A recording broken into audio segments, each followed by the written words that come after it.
Money, mental health, financial stress can all go hand in hand. And if you're like me, they have a profound impact on your day-to-day life, how you feel.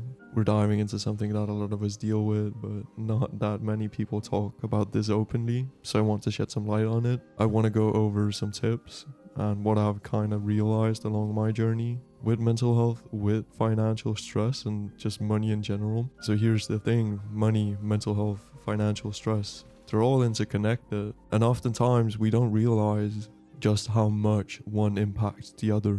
I think the most important advice I want to give in this video before we get to the story time is simply to build a safety net for yourself, and this is oftentimes referred to as a emergency fund.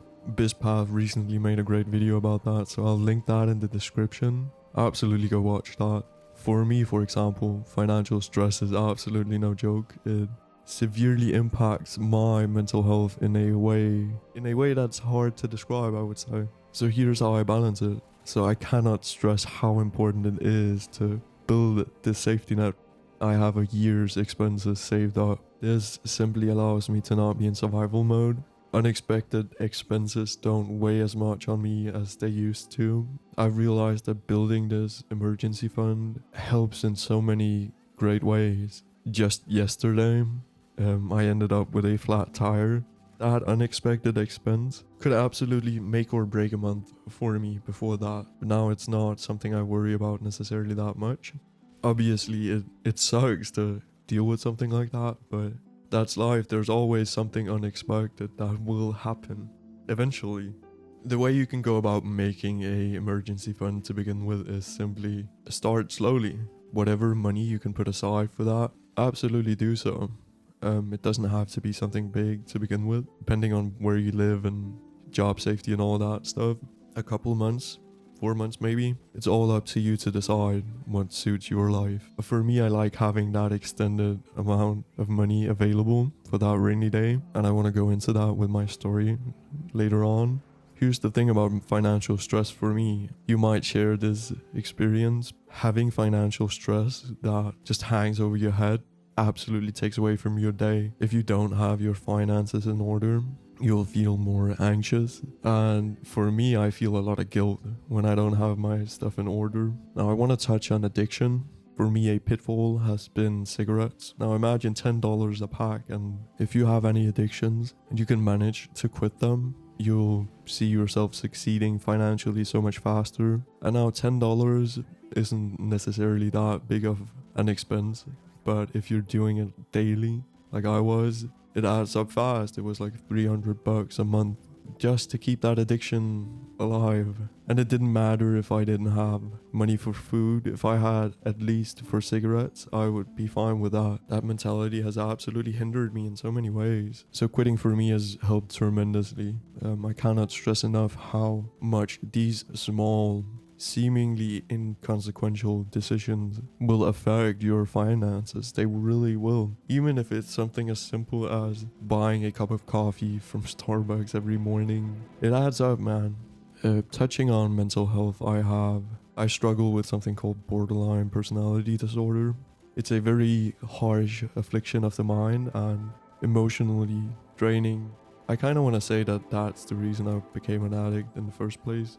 And it's also led me to make terrible financial decisions. I've seen my mental health in places where I've had money, places where I haven't had money, and you're simply not the same when you're struggling financially as you are when that is in order. So I can't stress enough how important it is to focus on being financially well off. I'm not saying rich, but putting the money where you need to absolutely makes a profound difference. And I think we've all had the experience of not having enough money for an experience or some kind of thing you wanted to do, and kind of the shame that comes with that, the guilt of being in a position where you kind of have to sacrifice memories is also a very difficult reality to be in. Knowing you can't keep up with your peers, it evoked a lot of shame in me, I would say. You absolutely have to keep a balance between mental health and money. If you're leaning too much in one direction, your life is just worse overall. I've had times where I was working as much as I could, taking the hit mentally, I've had a lot of regret about that. I could have spent more time with friends that are no longer in this realm, more time with family, and in hindsight, it was kind of for nothing, because I spent that money, and while I have something to show for it, it wasn't the best trade-off, I would say. So currently I prioritize my mental well-being over having something flashy. And the reason I do that, and the way I do that, is simply having that emergency fund, but also realizing, okay, what do I want to sacrifice in my day-to-day life? Taking a step back from pursuing money and prioritizing my mental health was absolutely the right decision. And I want to go into why, but also a story of how it kind of went sideways when I was leaning too heavily in one direction. And here's the reason why I've come to that stance. This is the part where the story time is going to be included. I decided that I needed to go to therapy. The psychiatric system here in Denmark isn't necessarily the best. The prerequisites are kind of weird in a way. See, if you can work more than 20 hours, you're deemed too well to receive treatment, which put me in a position where that wasn't a possibility. I couldn't work to sustain my expenses. So I was living off my emergency fund for half a year, which was all that I had in that emergency fund at the time. So being half a year into therapy and having to go on unemployment brought on so much financial stress. Simply knowing I was at the mercy of a counselor deciding whether or not I was deserving of being on unemployment was so scary. Simply it meant that every single meeting I had to go to, I would show up for. Even though the psychiatric system is a sanctuary for people on unemployment here, where you don't have to follow the usual rules, having a safety net that can be taken away from you, I can't put into words how much it affected me mentally, knowing I was at the mercy of that counselor. Simply put, I didn't know how long my journey in this psychiatric system would be because of that. Looking back on that, it has absolutely been the reason that I have the stance that I currently have on this topic. When I was at rock bottom mentally, it absolutely had to do with that. Because every month I had to show up for a meeting that was absolutely fucking useless and absolutely stupid. I can't believe you have to do that here when you're in the psychiatric system. Because honestly, what I would do would be show up to my meeting, tell the counselor how it was going in therapy, and then oftentimes that entire conversation was absolutely pointless. Because they couldn't put me into work or anything like that because of my time in psychiatry. I was fortunate to be in a position where my therapist absolutely vouched for me not being able to work, but that also meant I was showing up to these meetings where they simply there was no progression. They didn't understand what BPD was in the first place. So I would be sitting and explaining what I was dealing with and what I was currently working through. And they would have absolutely no good answers or any sense of understanding of it at all. It's not like I expected them to at all, but imagine having mandatory meetings where you kind of open up and you're just met with this person sitting there grumpy because they don't fucking understand what you're telling them. But they also know that they can't exactly change your situation. Because I was on track to study after the psychiatry, the meetings were completely pointless. I was doing everything right, and because of that, there was absolutely no way for them to help with anything. The resources wasted, all the taxpayer dollars that went into that, it kind of makes me angry too. I'm like, this could have been used for those that absolutely need that guidance or need to get their life on track. But because I was in the psychiatry, there wasn't anything they could do, there wasn't anything they could say. All they could do was, if I wasn't showing up for my meetings, they would sanction what I was getting from unemployment. And to put that into perspective, imagine oversleeping and getting a phone call where you're told, oh, if you don't show up for this meeting by this time, you're not getting paid for however many days until the next meeting. The first time that happened, the first time I overslept, I was on sleep medication. I had told them this. And within 5 minutes of me not showing up, I'd already gotten the mail with the sanction letter, which is fucking ridiculous. 5 minutes? What if I had been 5 minutes late? Doesn't matter. That put so much pressure on me. That's what I'm trying to say. And it was just a shitty place to be in. Imagine dealing with shit like psychosis and derealization and whatever else BPD brings with it, and having mandatory meetings that are that strict. They shouldn't be as harsh as they are. And I'm baffled that we have that system in Denmark.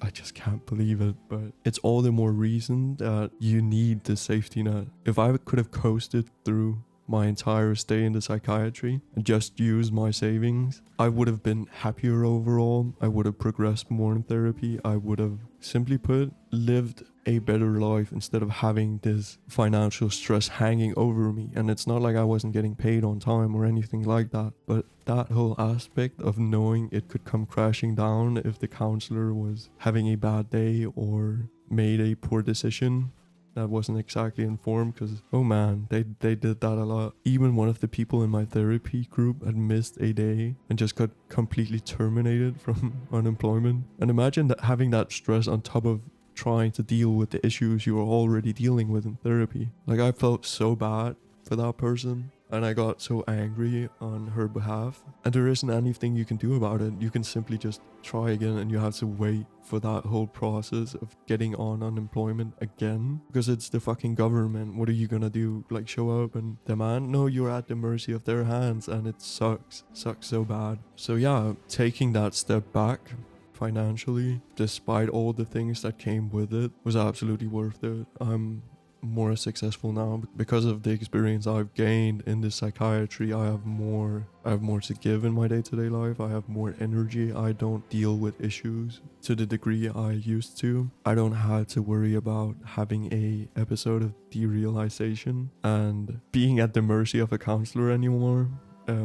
My life is just better overall, having had my time in a psychiatry, the focus to deal with my issues. Despite having that amount of financial stress, I'm absolutely glad I sacrificed it. But it's also a warning to what could happen if you're not careful enough, if you don't have that safety net for yourself that no one can take away from you. You could end up in a position like mine where it's something you have to deal with every single day, and it shouldn't have to be like that, but it might be if you don't set yourself up for health issues, for something like having to spend time in therapy. And I don't care about the financial ramification that it has had. It set me back like 3 years or something like that. But to me, that financial hit was absolutely fucking worth it. And now I'm at a point where I can balance the two because of my experience with therapy, with the skills I've learned, but also knowing the importance of having that emergency fund simply alleviates so much stress for me, and how that has an impact on my mental health can't be understated, which is all the more reason for me to prioritize both. I wouldn't be who I am if I hadn't made that decision to sacrifice pretty much everything financially to get my mental health in check. I might not even be here if it hadn't been for my time there. And that's not to be all doom and gloom, but yeah, I think if there's anything I want you to take away from this video, it's to try and strike that balance, because eventually it will tip the scale in one direction or the other, and you have to be prepared for that. Think about it like this: if you can eliminate having to worry about finances, it's not going to have that impact that it might have in the worst way it could, like it did for me. Just to share one last bit that I've thought was very fucking funny about this whole ordeal with having a counselor and being at the mercy of them. So you could arrange a meeting between your therapist and the counselor and of course yourself, and I did that, and it just so happened that I had a week-long derealization episode that I was still in when that meeting occurred. I couldn't even talk to the guy. I couldn't even sit there and explain it. And I just remember my therapist sitting there and talking on my behalf. Man, she was great. That therapist, lifesaver, honestly. But imagine being that guy and sitting there and looking at me being completely gone mentally. I was gone. I couldn't answer any of his fucking questions. And I just sat there and I was like, I don't understand. I don't care about what you have to say. I wasn't disrespectful. I couldn't communicate to the guy what I was going through. He simply had no understanding of what it is. The potential that meeting could have had if it hadn't been for my therapist it's kind of scary, but it's also humorous in a way, because I can't imagine what was going through his head seeing me like that. It was like it finally fucking clicked that it's serious, like the things we have to go through if you're a psych patient here. The issues you deal with, they're no fucking joke, and having someone not understand it, but finally understanding it then, I just remember him saying sorry to me for all those months of kind of pestering me with questions like he did, and it even made him fucking quit his job. So I'm glad he fucking did that, because he was absolutely no counselor that should have had anything to do with the psychiatry in any way, shape or form or anything like that. And I know they were just trying to help people usually, even though the type of people counselors here are, I'm not gonna go into that, but my opinion on them is that they're completely useless. They have no business doing what they do with their degree. That is a complete fucking joke. They're not prepared to deal with the issues of people being on that unemployment system, because every single person in my therapy group had some shitty experience. And yeah, I think that's all I have to say. I hope you've enjoyed this story time, and also kind of me touching on money and mental health and how they have an impact. So thank you for listening to me share my thoughts. This is no simple video to watch. So yeah, build that emergency fund, man, and fucking go get it. That financial position where you don't have to rely on unemployment, because it fucking sucks. But yeah, thank you for listening, and it's been Nico.